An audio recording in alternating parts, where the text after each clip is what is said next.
Hello everybody and welcome back to my channel. Today I'm going to be filming with you my May TBR. So this May I'm participating in 2 readathons, so that is going to make up the entirety of my TBR because the lists of books that I've chosen are quite large. But first off, the first readathon that I'm participating in runs from the 1st to the 20th of May, and it is the Sailor-Moon-A-Thon run by B over at Bookish Pisces. This readathon is fantastic. There's a different prompt for every single character. Also, you join a team based on which Sailor Scout you want. There's a team book, and then there's an entire book, or there's an entire group book made for everybody who's doing the readathon. So I'm going to be showing you guys the books that I'm reading for that readathon first. A couple of them, I think, or actually only just one of them, actually corresponds to my other readathon that I'm doing, which is the Asian Read-A-Thon, which is hosted by Read by Cindy, Elias, a few other people. I'll leave all their channels down below and the announcement video for that as well as the Sailor-Moon-A-Thon one.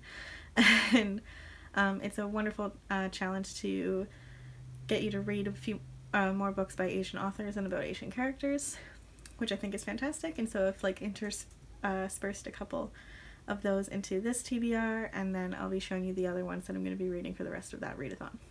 I have 2 like other formatted books that aren't physical books on this list. One of them is an ebook and one of them is an audiobook that I'm going to be reading, but for the majority they are right here and I will just get on with it. So the first prompt for the Sailor-Moon-A-Thon is for Sailor Moon, and the prompt is to reread an old favorite. For that I'm going to be reading A Court of Frost and Starlight by Sarah J. Maas.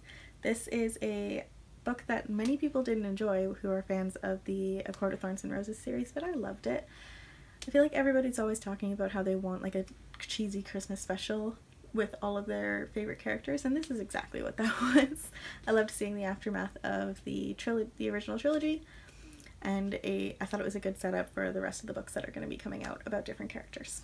Anyway, this is going to be the book that I'm going to be rereading. I'm also using A Court of Frost and Starlight for 2 other prompts. The first one is Tuxedo Mask, and to read a book with a romance. So I'm going to be using this because Farrah and Reese, of course. I'm also going to be using it for the Chibi USA prompt, which is to read a novella. The next prompt is for Sailor Mercury, and it is to read a book that challenges you. And for this I've chosen to read Death Note Volume 1 by Tsugumi Oba. I love the Death Note anime, and my boyfriend got me to watch it a couple of years ago and I adored it, and I've always wanted to read the actual books, so I'm going to be doing that for this one. I'm also going to be using Death Note as 2 challenges for the Asian Read-A-Thon. The first is to read a graphic novel with an Asian main character or written by an Asian author, and as well as to read a book that was translated from the Asian author's original language. Since this is a manga, it was originally written in Japanese. The next prompt for the Sailor-Moon-A-Thon is for Sailor Venus, and it is to read a book with characters with special abilities, and I've chosen to read Scythe by Neil Shusterman. I've had this on my TBR for a while. I'm sure you guys know what this is about. Basically, in a world where there is no death in any way, there's no war, there's no poverty, there's no sickness, there's no anything really. It's supposed to be a type of utopia, but that is a miss. The only people that can quell the population and actually kill people are scythes, and they go to a special academy and they're the only ones with the ability to kill people, and it's their duty to the society. And this follows 2 apprentice scythes as they have to go through the training, and if they don't then they die themselves. So I am using this for another prompt as well, which is for Sailor Pluto, and that is to read a dystopia. So I'm going to be going with Scythe. It's the only unread book on my TBR that is a dystopia, so there it is. The next challenge for the Sailor-Moon-A-Thon is for Sailor Saturn, and that is to read a standalone. For that I've chosen to read Spinning Silver by Naomi Novik. I read Naomi Novik's other novel, Uprooted, last month, and I adored it. I thought it was fantastic. That was a Beauty and the Beast retelling. This one is a Rumpelstiltskin retelling, so that's going to be interesting, but I'm really excited. It's standalone fantasy, which are rare, so I'm really excited to see what this holds.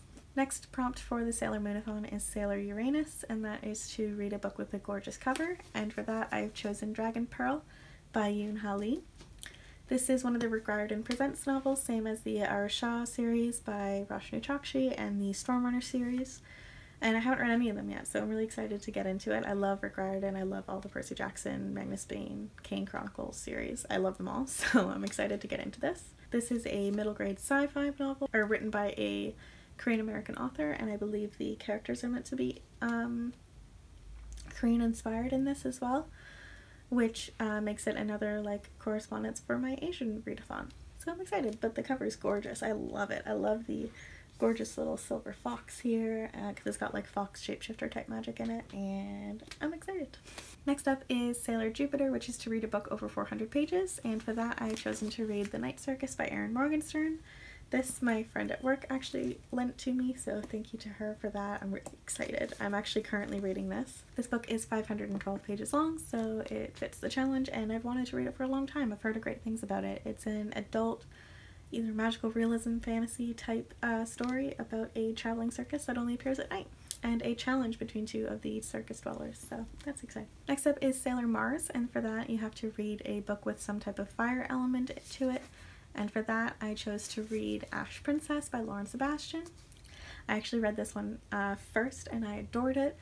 Thought it was fantastic. I gave it 4 out of 5 stars, but this tells the story of Theo, whose mother was the last fire queen in this world before she was conquered by a neighboring kingdom and killed in front of Theo. Theo was kept by the new Kaiser of this world and raised in the palace as a symbol of the old, monarchy's fall, and to help quell rebellion whenever possible of the natives of this land.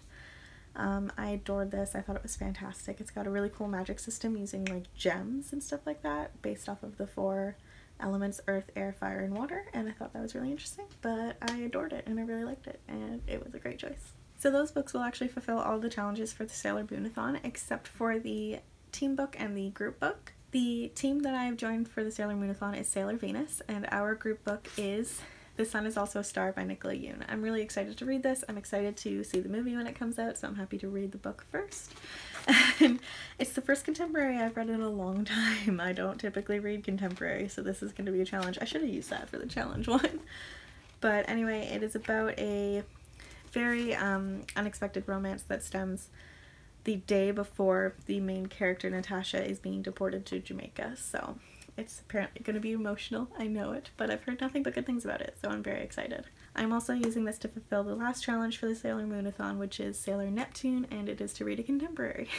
And the last book that I'm going to be reading for the Sailor-Moon-A-Thon is the group book, which is Beds Are for Flowers by R.K. Gold. I actually read this already as well. I gave it a 4 out of 5 stars. I really enjoyed it. It is like a magical realism type story. I don't even know how to describe it really, except that it was really, really wonderful. It was a quick read, short read, but I really enjoyed it. So next up for the Asian readathon, I'll just go over what I'm going to be reading earlier. The challenges that I've already talked about are the challenge to read a graphic novel with an Asian character or author, and to read a book originally translated from the author's original language, which I'm using Death Note for both of them. But next up on this list for challenges is to read a book with any Asian author.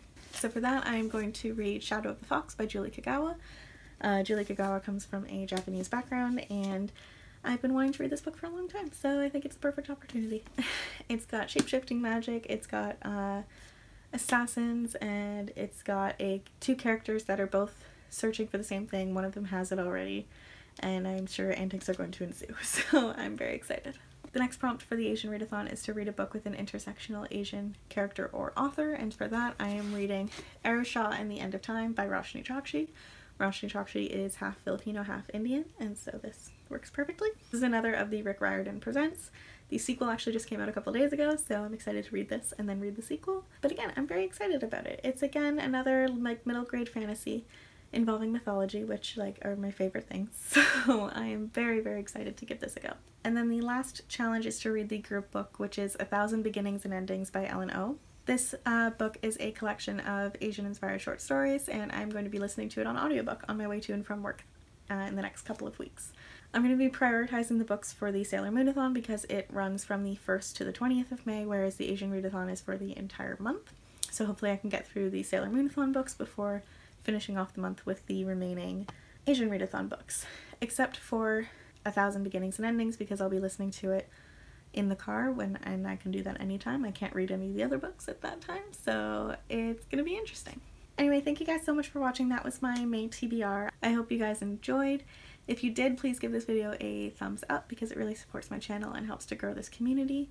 In the comments below, let me know if you're participating in either of these readathons or if you've read any of the books that I've mentioned, and let me know your thoughts down below. If you're new here, please subscribe. I put out new bookish videos every Wednesday and Friday, and I hope you guys have a lovely day. Bye bye.